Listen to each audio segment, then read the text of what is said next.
अगर आप restaurant style तवा कीमा घर पे बनाना चाहते हैं, वही खुशबू, वही जायका, वही फ्लेवर, तो ये रेसिपी ख़ास आपके लिए है। वीडियो को एंड तक देखें और हर स्टेप को फॉलो करें। लेकिन रेसिपी स्टार्ट करने से पहले एक नज़र रेसिपी कार्ड की तरफ। अपनी रेसिपी का बाकायदा आगाज़ करते हैं। बिस्मिल्लाहिर्रहमानिर्रहीम, अस्सलामु अलैकुम वरहमतुल्लाहि वबरकातुहू।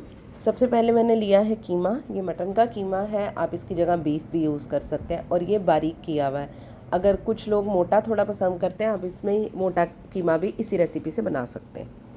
अच्छा जी, अब इसमें डाल देंगे प्याज, साथ ही इसमें डालेंगे लहसुन और मैंने लिया है टमाटो पेस्ट। आप चाहें तो फ्रेश टमाटर भी यूज़ कर सकते हैं, इससे इसके फ्लेवर में कोई फ़र्क नहीं पड़ेगा इंशाल्लाह।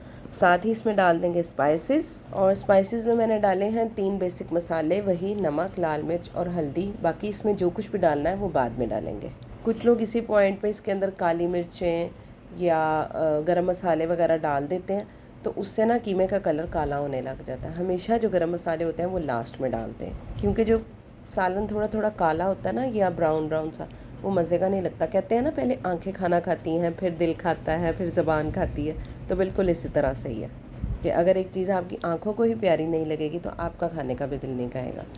साथ ही इसमें डाल देंगे हम थोड़ा सा पानी और इसको 20 मिनट के लिए कवर कर देंगे। अच्छा जी, ना आग बहुत ज़्यादा तेज़ रखनी है और ना बहुत ज़्यादा लो रखनी है, ठीक है। इसका हमेशा से तरीका ये होता है कि 5 मिनट के लिए पहले आग को तेज़ कर दें। जब कीमा या सालन अच्छी तरह पकने लग जाए, उसके बाद आग को हम मीडियम कर दें या स्लो, जिस तरह की भी आपको जब चाहिए। कीमे को मैंने अच्छी तरह मिक्स कर दिया था, क्योंकि पहले हिलाया नहीं था तो वो कहीं कहीं नमक में जितना अच्छा नहीं गया हुआ। इसको मिक्स करने के बाद हम चलेंगे अपने नेक्स्ट स्टेप की तरफ। अब मैंने लिया है बड़ा सा तवा। अगर आपके पास बड़ा तवा नहीं है तो आप फ्राइंग पैन में या छोटे तवे पे भी इसको बना सकते हैं। बस बड़े तवे का फ़ायदा ये होता है कि बाहर गिरने का चांस कम होता है, एक टाइम पे ज़्यादा क्वांटिटी आ जाती है। ऑयल गर्म होने लग गया था, इसके बाद इसके अंदर डाल देंगे पिसा हुआ अदरक। अगर आप लोग कटा हुआ पसंद करते हैं तो आप कटा हुआ भी डाल सकते हैं, लेकिन मैंने पिसा हुआ डाला है, क्योंकि पिसा हुआ जो है ना वो अच्छी तरह कीमे के अंदर मिक्स हो जाता है और उसकी खुशबू भी ज़्यादा आती है। जैसे ही अदरक फ्राई हो जाएगा ना अच्छी तरह, इसकी खुशबू बड़ी प्यारी फैल जाएगी। दूसरा, इसका कलर हल्का सा चेंज होने लग जाएगा, तो फिर इसके बाद हम इसके अंदर कीमा डाल देंगे। मैंने जो है वो कीमा अच्छी तरह नहीं गलाया हुआ, तकरीबन 80% कीमा गला हुआ है और 20% जो है वो इसकी भुनाई में गल जाएगा, क्योंकि बेसिक जो काम है ना वो इसकी भुनाई है। और दूसरा ये भी है कि ईद का जो गोश्त होता है ना, उसको वैसे ही थोड़ा सा ज़्यादा भूनना पड़ता है ताकि उसकी स्मेल बिल्कुल ख़त्म हो जाए। तो अगर आप बिल्कुल मेरी इसी रेसिपी को फॉलो करके बनाएंगे ना, तो 100% मैं गारंटी देती हूँ कि आपके कीमे में बिल्कुल वो जो ईद के गोश्त की एक स्मेल होती है ना हल्की सी, वो बिल्कुल निकल जाएगी इंशाल्लाह। अब ना इसको बस अच्छी तरह से फ्राई करते जाना है, ताकि इसके अंदर जितना पानी है वो भी खुश्क हो जाए और कीमा जो है ना वो अच्छी तरह से भुना जाए। और साथ ही कुछ बात ज़िल हज के दिनों की कर लेते हैं। इंशाल्लाह ताला पाकिस्तान में पीर या मंगल को पहली हो जाएगी, और सऊदी अरब में और बाकी ममालिक में इतवार या पीर का चांस है इंशाल्लाह ताला।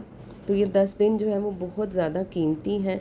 जैसे रमज़ान की आखिरी अशरे की रातें हैं, इस तरह से ये ज़िलहज के पहले 10 दिन हैं।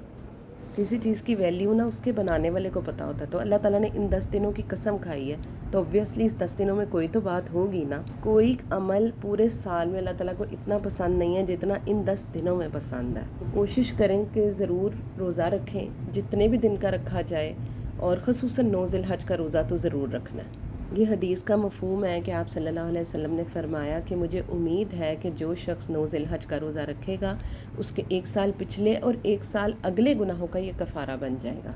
जो रोज़ा होता है ना, बेशक इसके जिस्मानी फ़वाइद भी बहुत ज़्यादा है, लेकिन इससे एक बहुत बड़ा फ़ायदा ये होता है कि इंसान को सेल्फ़ कंट्रोल मिलता है, जो कि और किसी भी इबादत से नहीं मिलता इंसान को।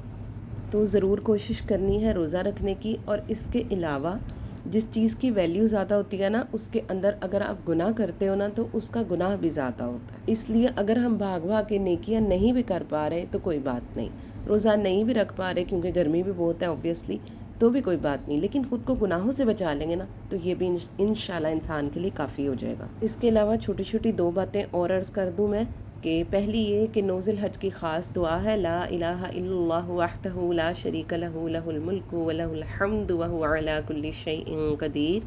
और दूसरी चीज़ ये है कि 9 ज़िलहज की फ़जर से लेके 13 ज़िलहज की असर तक हमने हर नमाज के बाद जैसे ही फ़र्ज़ पढ़ेंगे साथ ही हमने एक एक दफ़ा तकबीर पढ़नी है। अल्लाहु अकबर ला इलाहा इल्लल्लाहु वल्लाहु अकबर वलिल्लाहिल हम्द। और तकबीर पढ़ना खाली ज़बान से नहीं पढ़ना, दिल से अल्लाह ताला को वाकई अल्लाह की तारीफ़ और अल्लाह की बड़ाई बयान करनी है। ये जो बड़ी ईद होती है ना, कि बड़ी अल्लाह की मेहरबानी होती है कि गरीब से गरीब बंदा भी जो पूरा साल गोश्त नहीं खाता, वो इस ईद पे अल्लाह ताला उसको भी खिलाते हैं। और अल्लाह ताला ने कुरान पाक में साफ़ कह दिया कि अल्लाह को ना तुम्हारा खून पहुँचता है ना गोश्त पहुँचता है, अल्लाह ताला को सिर्फ़ तुम्हारा तकवा पहुँचता है।